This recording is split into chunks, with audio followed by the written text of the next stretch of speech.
התה היה מאוד טעים. כן. לקח זמן להשתכנע, זה 3 כוסות. אפשר לקבל עוד? עוד תה? אני יכול לפתוח בקבוק נוסף, כן. אחרי זה ניקח את החתולה לסיבוב ונחזיר אותך הביתה. כן, אולי אפשר לקבל את התה קודם, זה יעזור לי. בסדר, אתה גר רחוק או בסביבה? אתה פשוט תוריד את התה, אז נוכל לדבר על זה יותר לעומק. אתה אוהב שזה מלא עד למעלה כל הזמן? כן, אני אוהב את זה מלא.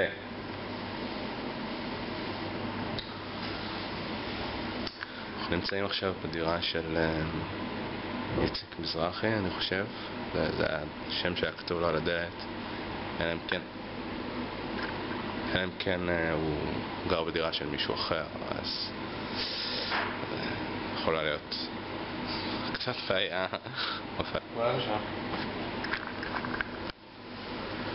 אז בינתיים דיברנו על מה לא? על הילדות שלי, על בית הספר היסודי וחטיבת הביניים. אני חושב שהגענו לקטע שבו אני בתיכון, נכון? ואני... קפצנו לאחרי הצבא, לא? ממש כמעט לימינו אלה. אבל היו כמה דברים בתיכון עוד ששכחתי להגיד לך.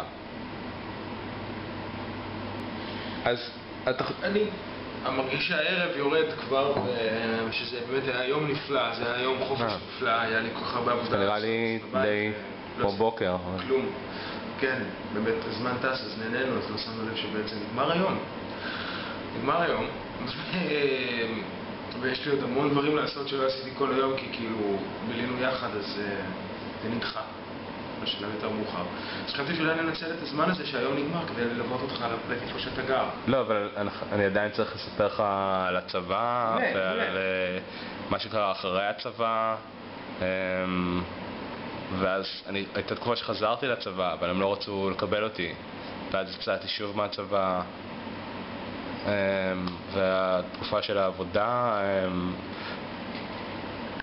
אתה לא רוצה לשמוע על זה? למה שלא נקבע עוד פגישה בינינו, ואז אני אשמע את זה בפעם הבאה? אתה מגרש אותי? מה פתאום? זאת אומרת, כן.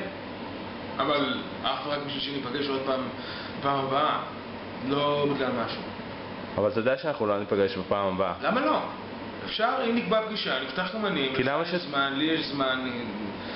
אתה יודע, אנחנו לא חברים, נפגשנו בכיכר, אנחנו לא חייבים אחד לשני שום דבר. אני לא חושב שאתה תיפגש איתי עוד פעם. אני חושב שאתה סתם מנסה לגרש אותי מהבית, כי לא נעים לך ממני או משהו. למה שלא פשוט תגיד את מה שאתה מתכוון אליו, אוקיי? למה אתה מדלג מסביב לשיח? אני לא יודע, מה זה? אני מופיע בטלוויזיה. תרגע, אני ניסיתי לתת לך מה, ניסיתי לארח אותך הכי נעים שיכולתי, לתת לך לשתות. אכלת פה ארוחת צהריים של 4 מנות. ולא מילאת את זה עד הסוף. למה לא מילאת את זה עד הסוף? אתה שתית מזה כמה שלוקים? אבל רציתי שתמלא את זה עד הסוף. מילאתי ושתית.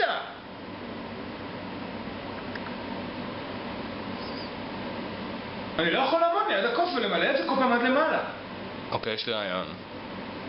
אולי פשוט נראה קצת פרקים מהמשרד. סיפרת לי כל מה שקורה במשרד. בוא נראה קצת פרקים מהמשרד, ואז תוכל לראות. ואז תוכל להבין, כאילו, על מה אני מדבר.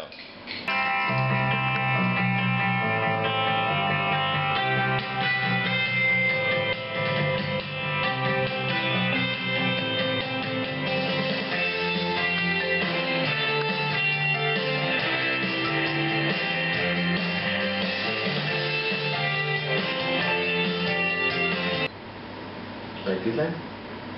אתה לא זמנות של להגיד. טוב, אז אתה תגיד להם.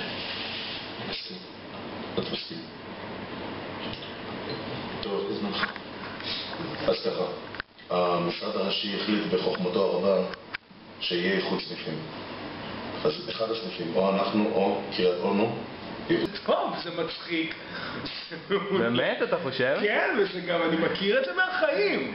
זאת אומרת, ממש, אנשים כאילו... ככה הם מתנהגים במשרד, נכון? כן. אז זה בדיוק זה. והכי חשוב, זה שאתה מכיר אותי. נכון. אתה עכשיו יודע מי אני, נכון? נכון, וזה ממש כאילו, וזה גם מזכיר אותך כאילו בחיים, אני לא מאמין שאתה משם מאוד דומה למה שאתה גם פה אצלי בסלון. כי זה אותו דבר, זה אני. כן, ממש, זאת אומרת, באופן שבו אתה נדבק שם, אתה נדבק פה. אני מצטער שלא... לא, אתה שקרן, אתה בעניינים, אתה רוצה לדעת... כי אם היית רואה את זה קודם, אז היית מבין, אבל לא... בדיוק, עכשיו כשאני קולט את זה פה, אז פתאום זה נכנס לי שאתה לא מרפא. וואו, זה יופי. מגניב. אז בעצם עכשיו, אתה מכיר אותי, נכון? כן, בוודאי, זו שאלה. אז יופי, אז זה אומר שהרבה אנשים כאילו יכירו אותי עכשיו, זאת אומרת, כמוך, כל אחד, כל אדם שיראה את התוכנית אולי, אז... הרבה אנשים, אתה יודע, שני אנשים, אני אדם אחד רק. יש פה את אשתי, איזה שני אנשים, הבת שלנו היא תינוקת, היא לא תכיר אותך כל כך מהר. אשתך לא פגשה אותי.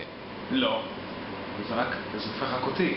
אני צריך לפגוש עוד אנשים כדי שהם יכירו אותי ולהראות להם את התוכנית. יש עוד לא מעט אנשים כדי שיכירו אותך בקנה מידה שאתה רוצה. לא מעט. כמה אנשים לדעתך? אלפים, אם לא יותר. כמה אנשים אתה רוצה שיכירו אותך? נגיד, זרוק מספר, כמה אנשים היית רוצה שיכירו אותך? אז נעשה חשבון. 158,640 לחלק לכמה ימים יש בשנה? 360. לחלק ל-360 זה 440 שנה. אם כל יום תלך לבן אדם אחר, זה תוך 440 שנה. אתה יכול שיכירו אותך. אתה יודע, אנחנו נפגש אליי בכיכר. לאן אתה הולך? אתה לא רוצה שאני אקח את החתולה? לא. אני צריך... אתה רוצה שאני ארד איתך? צריך להתקשר למישהו. טוב, אז תפגש בכיכר, אני שם במהלך השבוע. כל יום בצהריים.